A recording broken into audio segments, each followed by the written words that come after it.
दूसरी पंक्ति के नेताओं की पौध तैयार कर रही बीजेपी। यूपी से की थी शुरुआत, अब इन राज्यों में किया सियासी प्रयोग। बीजेपी दूसरी पंक्ति के नेताओं की पौध तैयार कर रही है। इसकी शुरुआत उत्तर प्रदेश से हो गई थी, जिसका असर लोकसभा में भी देखने को मिल सकता है। भारतीय जनता पार्टी को 3 राज्यों के विधानसभा चुनावों में मिली सफलता के बाद उसने सभी जगहों पर नए चेहरों को मौका दिया है।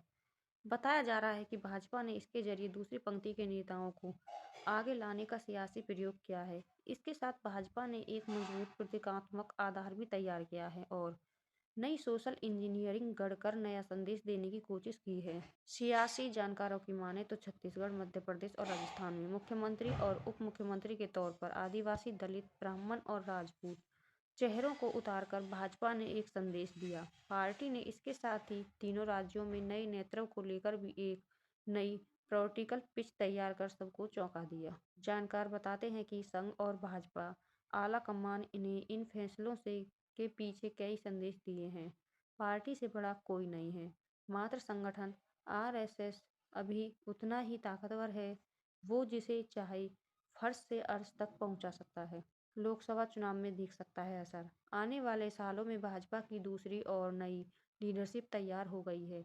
इसका असर आगामी लोकसभा में भी देखने को मिल सकता है। सियासी जानकार कहते हैं कि ब्राह्मणों और बनियाओं की पार्टी कही जाने वाली भाजपा ने 3 राज्यों में शीर्ष नेतृत्व के चयन में नए चेहरों को लाकर न सिर्फ अपनी पुरानी छवि से बाहर आने की कोशिश की है, बल्कि पिछड़े, दलित, एसटी वर्ग को लुभाने और विपक्ष की जातीय जनगणना की मांग की धार को कुंद करने का प्रयास किया है। नए काडरों को भी साधने की कोशिश। इसके साथ ही भाजपा ने नए और युवा चेहरों को शीर्ष पदों पर बैठाकर पार्टी के नए काडरों को भी साधने की कोशिश की है। वरिष्ठ राजनीतिक विश्लेषक राजीव श्रीवास्तव कहते हैं कि यह बदलाव सिर्फ भाजपा का अकेले का फैसला नहीं है। आरएसएस के बड़े नेता मंथन करने के बाद इस नतीजे पर पहुंचे कि अब दूसरी पंक्ति के नेताओं को आगे बढ़ाया जाना चाहिए। इसकी शुरुआत उत्तर प्रदेश से हो गई थी। यूपी से की थी शुरुआत। 2014 में वरिष्ठ नेता मुरली मनोहर जोशी को कानपुर से चुनाव लड़वाया गया। 2019 में उनकी जगह किसी और को मौका दिया गया। उत्तर प्रदेश की राजनीति में स्थापित नेता कलराज मिश्र हों, केसरी नाथ त्रिपाठी, ओम प्रकाश सिंह हों, इनकी जगह दूसरे नेताओं को मौका दिया गया। कुछ नेताओं को राज्यपाल बनाकर सम्मानित भी किया गया। इनकी जगह दूसरी पंक्ति के नेताओं को मौका दिया गया।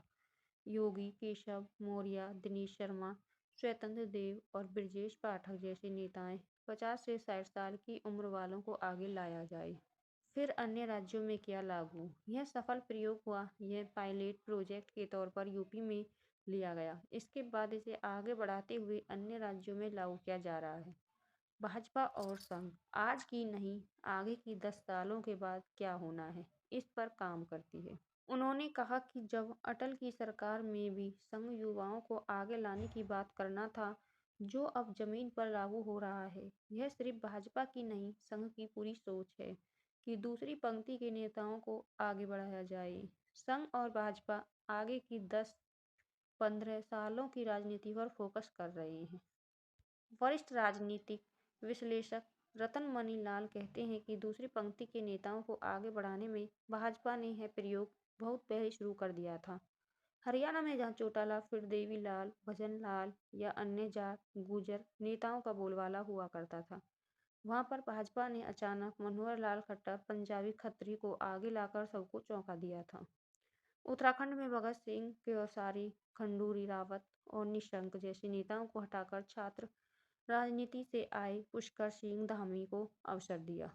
क्या है बीजेपी की सोच? ऐसे ही गुजरात में स्थापित नेता नितिन पटेल और रूपानी को हटाकर वहां भूपेंद्र पटेल को स्थापित कर दिया है।